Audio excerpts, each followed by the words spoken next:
Okay, so guys, it is our second podcast episode of Conversion Academy. I have a very special guest for you guys, good friend of mine, Marshall Gottlieb. He's the CEO of Agave Home Loans. I kind of wanted to take a different approach for this episode because I've known Marshall for quite a while, and I've been around to hear about his entrepreneurial journey. But I think for this episode, if you are a LO or a mortgage broker who's an aspiring entrepreneur, meaning you want to go and start your own business, I think this is definitely an episode that you should tune into. So Marshall, thank you so much for coming. Thank you for having me. Awesome. So how long ago would you say you started banking, or what was your first experience with that? Yeah, so banking, I started off at Quicken Loans, now known as Rocket Mortgage. And you get thrown into the fire a little bit, and It doesn't matter how much training you get, you're going to fail at first and you have no idea what to say. And you're working with a million different personality types. One day you're on the phone with a client that makes $1 million a year, and he's grinding you up about the interest rate and the closing costs. And then you hang up the phone, and 10 seconds later, you're on the phone with a lady in Alabama that has $1,000 of Social Security income. And so it forces you to be a dynamic communicator. You got to appeal to all personality types. There's 5 million mortgage guidelines. You got to learn for S corporation income and partnership income and K1 distributions and more than 25% ownership. And so it's like drinking from a fire hose. There's so much information. And I was just starting off my sales career and mortgage career. And so I didn't know how to sell. I didn't know mortgages. I didn't know real estate. I didn't know how to balance working 65 hours a week in a high stress job with, spending time, staying healthy, keeping your mindset right, saving your money. And so, after failure and adversity and wanting to quit every single day, thankfully I had leaders around me that reinforced good habits and painted vision for me. And then slowly but surely over time, you realize the tough conversations you're having on the phone, there's someone around you that's probably doing it much better. And you start to seek it out and you just copycat. And then I hit a stride. I did really well. I was one of the top bankers in the Arizona site for not a long period of time. And then I got promoted into leadership, and I worked there as a director, ran a team of 15 to 20 originators for a little bit over 5 years. And then, decided it was time to start something new. What do you think switched for you? What made you, we ask a lot of entrepreneurs this. I know I do. And I know kind of what that switch was for me. For me, it was getting fired from my job and hitting rock bottom. And, I was so invested into this job. And then when I got fired, I was like, well, my back's against the wall. Like, I might as well go for it. Right. And so many, but it sounds like yours was a bit different, right? Because you were already successful. You're already seeing a lot of success. How many houses do you own, Marshall? 3. All right. So you working on it. Working on it. Yeah. So you already own a few houses and you're already successful. So if it's working, it's like, if it's not broken, don't fix it. Right. So what changed for you, and what was that switch for you where you were like, hey, I want to take this risk. I want to go start my own business and start from scratch and rebuild again. Yeah. Good question. I think almost daily I would fantasize about starting a business and entrepreneurship. And, I would drive down the street on the way to work every single day. And I liked my work. I liked being a leader. I liked working with the different personality types and the challenge that is required to really drive production at a high level at a really good organization. But, my head half the day was thinking about other things, which I think at the time was probably more unhealthy. But I started to get to the point in my career where it became more clear that I had 2 routes that I could go. Route 1 was to stay at a corporation and climb the ladder and stick out a really long-term career, which had, I think, pretty low risk. There's obviously risk in everything. But it was going to be a grind to climb the ladder to the next position. And I felt like the next position wasn't that different from what I was doing. And there was so much more I wanted to learn beyond just sales and credit reports and scrubbing income documents all day. And so The other route was to build a business and learn marketing and, not that anyone desires to learn HR, but learn HR and marketing and leading a company and compliance and legal and formation, investments and all the ancillary businesses that come along with real estate, and just getting outside the cubicle and getting out into the world to learn. So I think there was, when I was in my 20s and specifically early and mid 20s, it was like make money, make money, make money. And the best way I knew to make money was to work at a company in a sales position where I could grind, produce, run a team, be a company guy, and you can make really, really good money doing that. But then it became less about I want to make money, and more about like I want to learn new stuff. I want to improve my skill set. I want to get outside my comfort zone and challenge myself. And I knew that the way to do that was going to be starting a business. So it, like, when I was looking at it in those, there's two options. I stay and I climb the ladder forever, or I go and I make the leap. I knew that life wasn't going to get easier for me to make the leap. Right. No, it never is. It never is. There's never that right time. And so, I would make all these excuses of, when I downsize my house, or when I downsize my car, and when I have this much in runway, and when I have, and it was like, all right, I'm just lying to myself. And once I told myself I'm lying to myself, it was over. It was the most difficult decision I ever made by far, like so much more difficult than proposing to my wife. And then once I was like, okay, I think I'm going to do it. It was the easiest decision I had ever made. This is so clear that I'm making the right decision. Right. And what's so funny is like you talk about how like you would daydream. That's literally, I've probably spent the past before this company, I would just daydream all day at work about owning my own company until I finally was like, all right, I'm going to do it. Yeah. Right. So that's awesome. I think, and here's the other thing, obviously you have a partner, right? Mm-hmm. Doug, great guy. Another partner too. You have another partner? You have two partners? Yeah. Joey. Oh, Joey. Okay. So, was Joey we added Joey from the later. Beginning, or you added Joey later? We added Joey later. Wow. So you just gave him equity. Yeah. Don't let my guys hear that.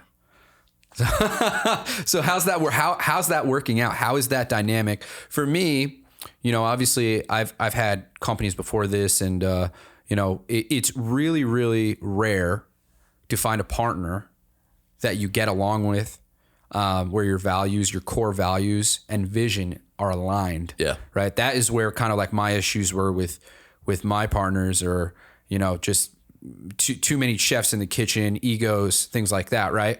But what are you, how are you? I mean, is there ever trouble in paradise? I'm sure there's things that you guys disagree on.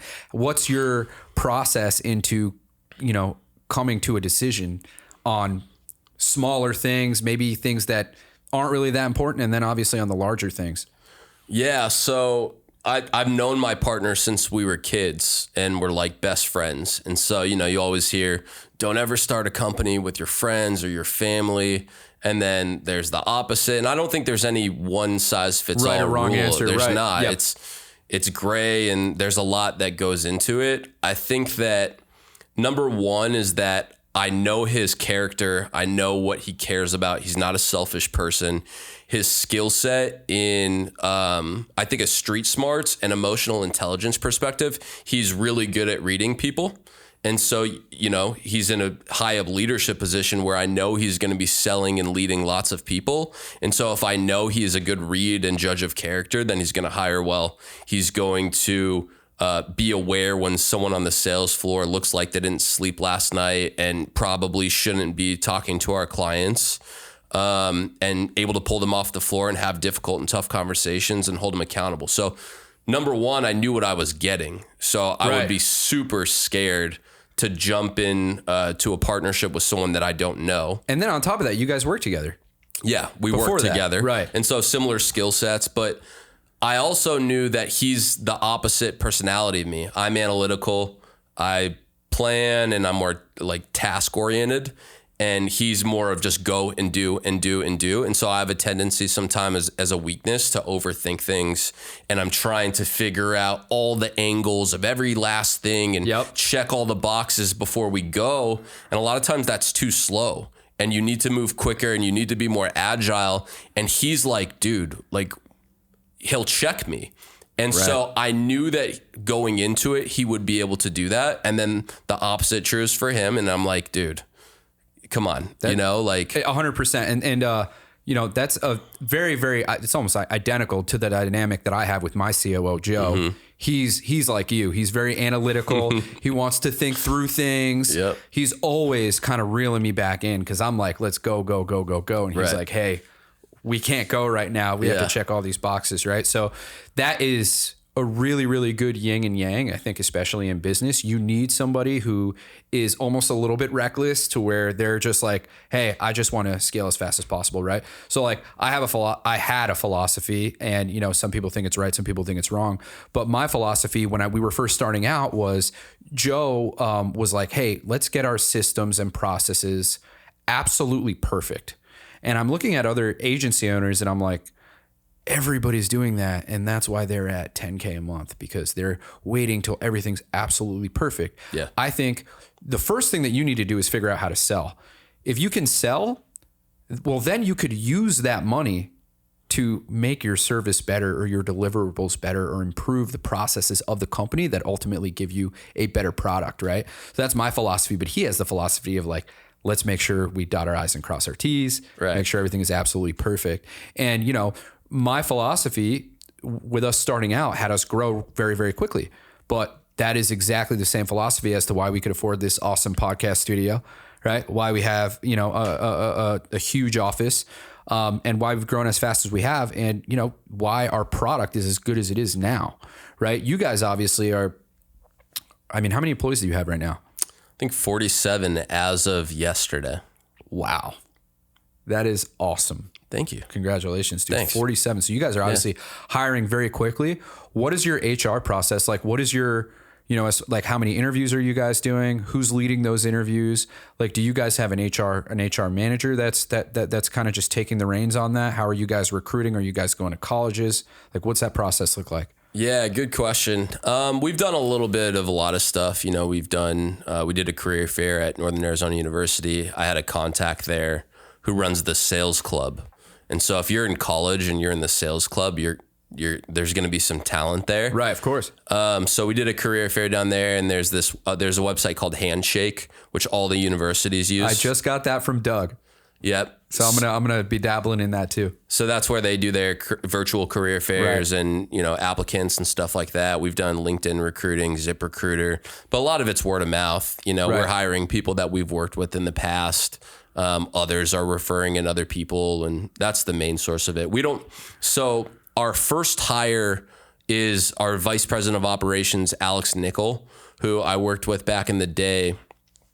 And, he did some banking, and we brought him on and gave him basically full autonomy to build out our processing and our operations. And we started our business. It was just Doug and I sitting in his house. I remember just before the pandemic started. Yep. And we didn't know really anything other than how to originate ourselves and sell. Right. But we didn't know how to process, close, work with underwriters, title companies, appraisers, inspectors. We didn't know how to do any of that stuff. And so we made it a point for our first 2 months as a company to do it ourselves, which is painful, especially when you're sitting on hold for 2 hours trying to get a hold of account executives at these different vendors or lenders or whoever to walk you through the process. And you're going to make a million mistakes.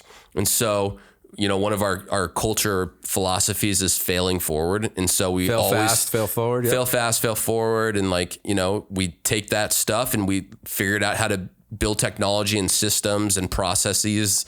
Joe would be proud. Yeah. To make sure that those don't happen again and again and again. So he built it out, Nicol, and then he hired his own team, and now we have 7 processors. And so along the way, we threw him recruiting as a responsibility. Doug and I have been doing pretty much every single interview to a certain point. I think to this point in time, we wanted to build the foundation of the company, which is made up of people. And so we wanted the right people. And now we're at the point where we have leaders, sales directors, who are running their own teams. And so we've hired the 10, 11, 12 people that are on each of these sales directors' teams.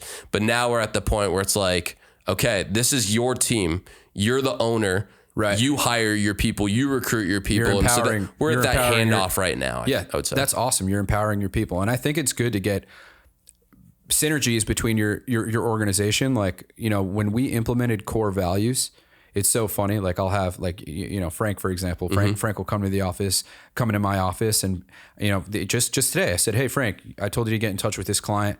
Did you get in touch with him? He's like, yeah, I called him once yesterday and once today. I didn't say to call him once. I said to get in touch with him. And then he goes, well, I just had a lot on my plate. And I turn around and I point to the poster behind me and it says literally like extreme ownership. Yeah. And Frank was like, my bad. Jocko Willing. Yeah. He's like, my bad. I got it. And he got on the phone with them, got it done. He actually it was a guy who wanted to cancel. He actually ended up saving the deal. Right. So I think having like those core values is what's going to keep everybody aligned. And to touch on your, you know, failing fast, I have this kind of like, you know, when people ask me like, what is your entrepreneurship? Like what's your process or what does it feel like being a business owner? I'm like, I feel like a rat in a maze, right? Like, I feel like, you know, I'm just going and then I hit a wall. Yeah. And then I just go I just go in the complete opposite direction or somewhere else, right? That's how I feel, you know, especially like, you know, we're trying things and failing all the time. We fail 1,000 times a day. Right. And when you learn to embrace it, I think early on in my career, what I was talking about is I had never really had real failure. I'm fortunate to have grown up with like not a difficult life. You know, I didn't come from a bunch of adversity. And so when I first faced adversity for the first time, it knocked me on my ass. Right. And I wasn't prepared. And then I was immature.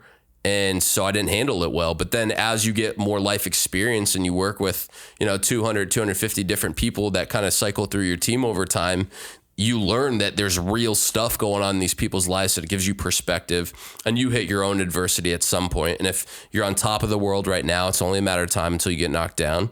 And when you're knocked down, it's only a matter of time until you get back up. And so you just learn to realize that, you know, your highs and your lows become less peaks and valleys, and you're just a little bit more even keeled, and you learn to embrace it and roll with the punches. But I think to your point about, you know, philosophies, principles, core values, whatever you want to call them, Doug and I set a framework for our partnership. Not only did we set a framework for the company with a set of principles like failing forward and this type of stuff, but we really said smart. Like, hey, no matter what happens, it's not going to impact our friendship. We're always going to speak our mind to each other. And we had a set, you know, we don't reference them that much anymore because we know each other. It's just natural, right? It's natural. And then, you know, we brought on Joey because he is just an incredible talent. He's a software developer. He's our chief technology officer. And so, you know, you want your people to be able to move efficiently. You want to be able to collect good data. I think it speaks volumes to you guys where your heart is, you know, and also as leaders, like you allowed Joey, who, you know, wasn't a partner at first, to like earn his equity.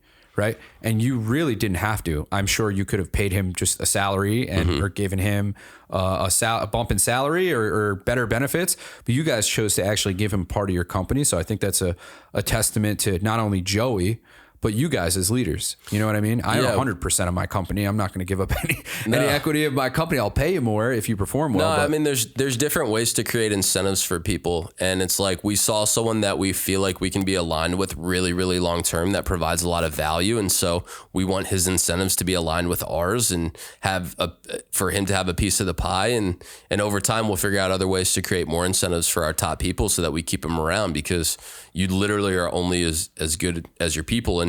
And Joey talks about, you're talking about, you know, Joe wants to get stuff right and you know, the difference of personalities between you two, but Joey talks about crawl, walk, then run. Right. And so I think a lot of entrepreneurs, when they start, they do too much prior to crawling. They create their logo and they start the LLC and the website and this, and then it's exciting because you have this vision of, you're creating this story in your head of like, this company is going to be so dope. And then you start, once you get all that stuff lined up and you realize it's hard and it's challenging and it's difficult. And so a lot of times people just like stop early on because they don't ever get past that difficulty time.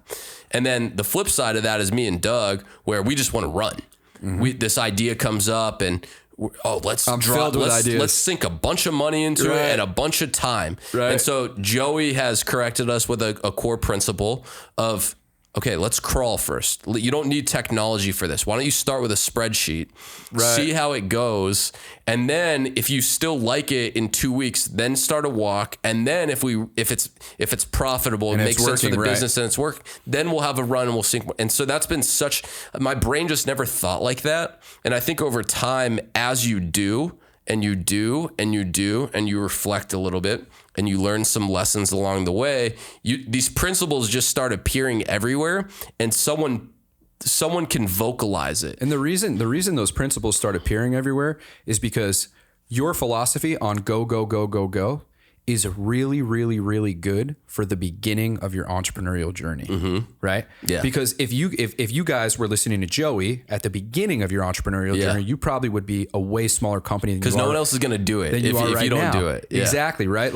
But now that you guys are ahead and you guys are 47 employees, you're getting all this revenue, now those principles emerge. And I say this all the time especially with other agency owners, right? I don't know if you follow me on Twitter, but I got a pretty big following. No, it's not that big, but it is cult. I've been following your threads. It is cult-like, but what I say is, and it's very similar to like walk before you run. If we're talking about, what got me to 100K a month is not the same thing that is going to get me to $1 million a month in revenue. Right. So like the same principles that you had when you were a company of 20 people are probably completely different than the frameworks and the principles that you need to instill in your business as a 50-person company. Right. So and the problem is that all the stuff that you've learned is the same stuff that you have to unlearn in order to kind of like tap into that next level. Yeah, that's interesting. I never really thought much of it like that. So it's, because you mentioned it on Twitter, I was reading a thread about what you were doing at stage 1, 2, and 3 being completely different than what you need to be focused on at 4, 5, and 6. Right. And it's almost like you have these principles and then you have to like unlearn them all. And what you've learned, all the stuff that you've learned up to like 100K a month, is completely like you have to unlearn all that stuff in order to get to the next level, because those same principles just simply do not work for the size of the company that you're operating. A lot of it is empowerment and delegation, 100%. I think when you're starting out, you have to do a lot of the stuff yourself, or, make quick decisions. And that's one of the biggest problems for entrepreneurs and scaling is when they get into it, they want to hold on to everything because they don't trust anybody else to do it. Like I was like that. I was like, I'm just going to do this myself. I don't trust anybody else to do it. And if you could find somebody to do something 70% as good as you, that's a win. Right. You can teach them the other 30%, right? So the second I started to like actually let go of things is when we just absolutely exploded. I started to trust other people, right? You have to learn to trust other people. You can't be involved in everything a day. We actually had to implement structure into my business because I was just in every department, in everybody's ear. And now, I meet with management. We have like kind of like a framework. So it's like me, then everybody under me are the managers. Me and management meet twice a week. Management meets with their team daily. That's it. Yeah. So you need to have some structure. When people control their teams or they're responsible for their outcomes, they take a more serious stake in it. No one's going to buy into your plan as much as you when it's your plan. And so, you have to allow people to create their own plans and be responsible for their own outcomes at some level, and you have to be there for support and to reel them back in and point things out that they're doing really well and things that they maybe could do better. So totally. Right. And you always tell them, for my guys, I'm always trying to say, hey, here's 3 things that you did well. Here's the one thing I need you to work on. Hit them, hug them, hit them, hug them. Compliment. I used to teach ski-wee. What's that? Ski-wee. So up at Flagstaff, I taught 4 to 6-year-olds how to ski. And so when you were critiquing, the 5-year-old skier, you had to give him the compliment sandwich. Yeah. It wasn't a 3-to-1 ratio back then. It's crazy. You still have to do that with adults and treat them like babies. Yeah, with adults you have to be softer. You can't give one hug. You have to give 3 hugs. Yeah. Oh, that's funny. So, one of the things that we talk about, and I'm going to wrap this up here pretty soon, because I think we're short on time. But for our loan officers, who are who have, they're at their job, maybe they don't like it. And they want, I think more so now than ever, I see more and more people leaving to start their own companies, start their own brokerages. What advice do you have to somebody who is sitting in their office, having trouble making the decision to, go off and start their own thing and taking that risk? What does that look like for them? What can they expect jumping into it? Yeah, I think it's very situational, and every person is different. And I think you have to be really honest with yourself. I find that most people that are either job hopping within any industry, but mortgage specifically, whether it's from company to company or they want to start their own thing or then they want to do this, is you got to know what your strengths and weaknesses are. If you're unhappy because your production's not great and you're not writing a lot of loans and you think the answer is that instead of making 100 basis points, you should go start your own thing and just make 250 basis points, but then you're going to go be isolated, start your own mortgage brokerage and not have anyone to give you sales coaching or advice or help you get better, then you're probably making a big mistake and you're going to fail and it's going to hurt your confidence even worse. And so, if you're talented at sales and you're ambitious and you want to take on the challenge and you're like, okay, I want to build something, or I at least want to just run my own operation and be responsible for my own stuff, then yeah, go make the jump. You'll figure it out as you go. Make sure you have some level of financial runway so that you're not gripping the bat too tight and making poor decisions that you set you back in the long run. I don't mean like you need a runway for like 2 years, but you probably don't want to start a mortgage business if you have no money in the bank, just in case things go south or takes you 4 months to get your licenses. You never know what's going to happen in the industry, but I think it's know your strengths, know your weaknesses, do. Find good partners or do it solo and just make sure that you have mentors and people around you that can give you good advice, I'd say. Awesome. Marshall, thank you so much, man. It's been a pleasure having you. We'll get you on. We got to get you on for a second episode here soon. Cool. Thanks for having me, Alex. Thank you, man. Appreciate it.